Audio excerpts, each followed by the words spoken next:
Hi friends! Happy Lunar New Year! And in honor of Lunar New Year, I have something very exciting to share with you.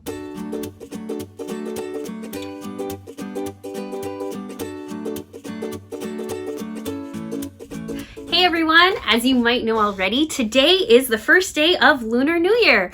Some people also refer to it as Chinese New Year. I like to use the term Lunar New Year because there are many different Asian cultures that celebrate Lunar New Year, and this helps represent that there are so many different cultures being involved here. You might have also heard that it is the year of the rabbit. I actually grew up with rabbits, and I wanted to make a pattern about all of that. I, of course, follow many different Asian organizations, and culture is not a monolith, so there are slightly different interpretations on what the rabbit symbolizes, but the things I have run across the most frequently is that the rabbit is gregarious, that they are elegant and beautiful. Of course, they are generally a model of fertility as well. I'm sure nobody is surprised by that. I've also, kind of my favorite interpretations is seeing that 2023 is projected to be a year of hope. I'm hoping to take that one to heart. And my favorite interpretation, this one I got from the Lansu Chinese Garden in Portland, Oregon, is that rabbits have the quality of waiting for the opportune time to jump. So biding your time until it's the right time to start something. But let's talk about a pattern. I'm not a pattern designer, and I never really intended to be one, but there is just the reality that my culture tends to be a little bit underrepresented. For those of you who don't know, I am mixed Shimanchu. Shimanchu representing a variety of different cultures from the Ryukyu archipelago. So to represent my culture in a cross-stitch pattern, I either have to modify patterns, which I've been doing a lot of, and this time I was excited enough that I charted my own. So here is Shimanchu Rabbit 2023. But first, let's talk about this word here, Shimanchu. So Shimanchu actually originally means people who are from the same island. There are, I want to say, over 160 different islands in the Ryukyu archipelago. So is this long chain of islands south of Japan, close to the southern coast of China and Taiwan. So there are lots of different individual cultures within that region. So originally Shimanchu meant two people who came from the same island. Of course, people who are now part of that diaspora frequently referred to as the Okinawan diaspora, as Okinawa is the biggest island of the Ryukyu archipelago. People of the diaspora, like myself, now tend to use the word Shimanchu in a slightly broader sense. So we are recognizing that we are from this entire archipelago because when we go to a different country, there aren't that many of us. So we are kind of recognizing these similarities, even though originally this word had a slightly different meaning. Of course, it does actually cause a little bit of tension between like super traditionalists in our culture and people of the diaspora who are now melding our cultures in different places and with different cultures as well. In this pattern, I had so much fun representing a few different types of traditional Okinawan arts in here. So the coloration and shading, I was inspired by Okinawan Bengata, which is a type of stenciled resist dye art, probably heavily influenced by batik and other resist dye textiles from Southeast Asia, because there was hundreds of years of trading relationships between the Ryukyu Kingdom and both China and Southeast Asia. So you can see the shading of the colors here. Also a lot of yellow is a really common color for fabric in Bengata. And what you'll find is like a main color, and then parts of the motifs are shaded in a slightly darker color. And because it's a resist dye technique, using negative space to kind of add some detail. So that's where I started with. Bengata is one of my very favorite textile traditions. It is absolutely exquisite, but a lot of it is actually very organic. And like their flowers tend to have 5 petals, and that doesn't necessarily translate into cross stitch that well. So that's why I was looking towards some other types of traditional Okinawan art to add to this. So here I went to weaving, and there are two different weaving traditions worked into this. There is Yomitanzan Hanaori. So there's a couple different motifs in here from Yomitanzan Hanaori, which represent wealth or prosperity or long life. And then this pattern down here is Yayama Minsa. It originally had a really super cute romantic meaning. A wife would stitch it for her husband, hoping to have a long life together and that he would visit her often. But again, the Okinawan diaspora tends to use things a little bit differently. So it tends to be a pretty common image of cultural pride, and it's used frequently to indicate friendship, not necessarily romantic intent.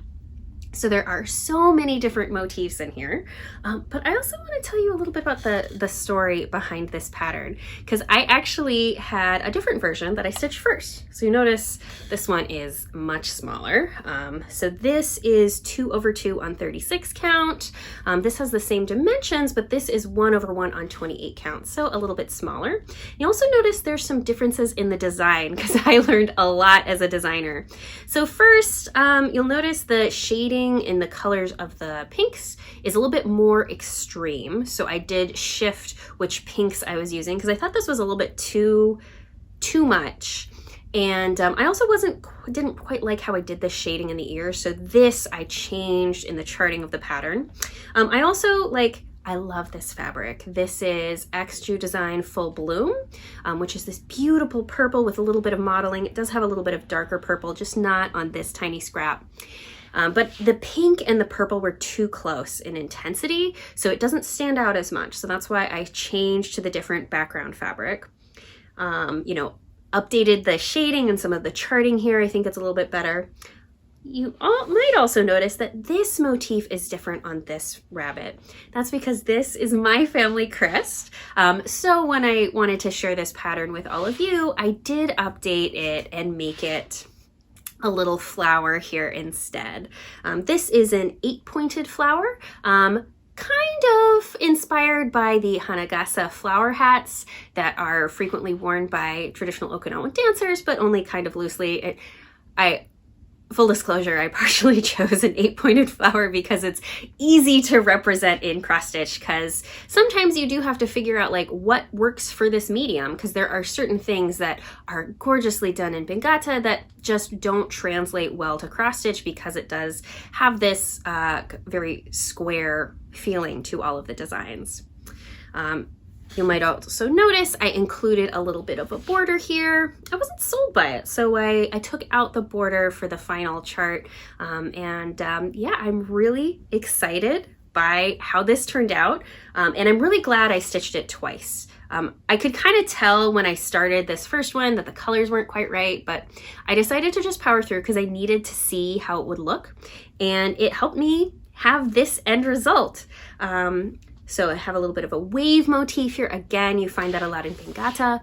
And I was really careful about my color choices, trying to make sure that the colors I'm choosing are colors you frequently see in Okinawan traditional art. So if you want to get this pattern, I would be honored if you do.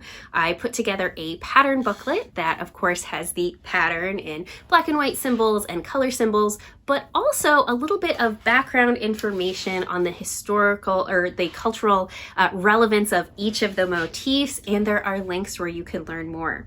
If you want those nitty-gritty details, the pattern is 77 by 77 stitches, so it's nice and square. I really like square designs for whatever reason, so that's one of the things I was going for. Ooh, I have to look at my notes here. Oh, right. I also, because I actually had a hard time finding yellow fabric.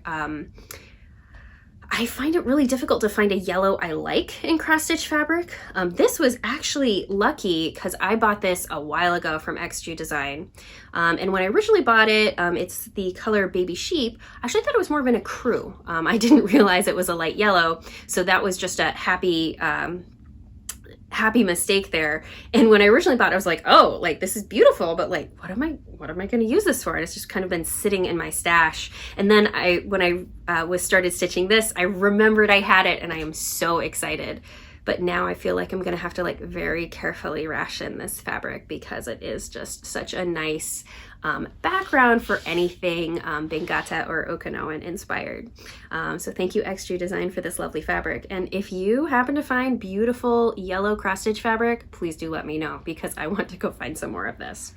But because I did find a hard time finding a yellow I liked, you might want to kind of switch up the colors if you are stitching this pattern. So I included my recommendations for DMC color codes for how to stitch if you want to change up the pattern. Oh, one other thing is I charted this in DMC, and this is stitched all in DMC except for the purple here.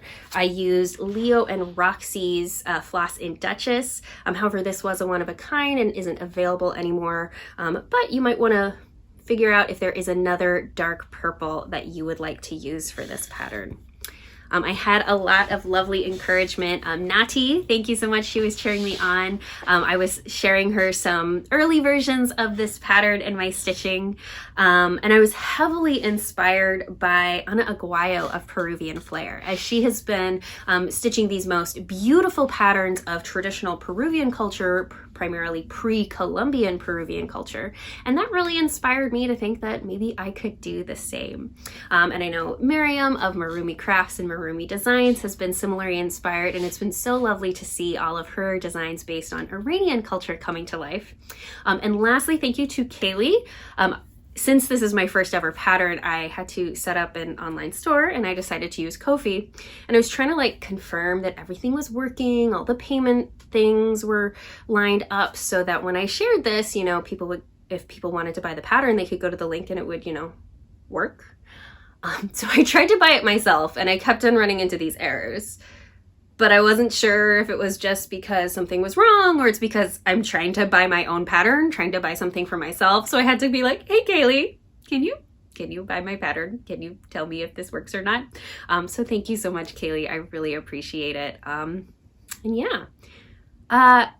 One last note, I am a little bit nervous about sharing this out there because these are motifs coming from indigenous cultures which are not super well known and have been frequently erased or taken by others. So please be respectful as you stitch this pattern. Part of the reason I did provide DMZ color codes for a suggested Okinawan color palette is it would be nice when you stitch this pattern to explicitly represent Okinawan culture.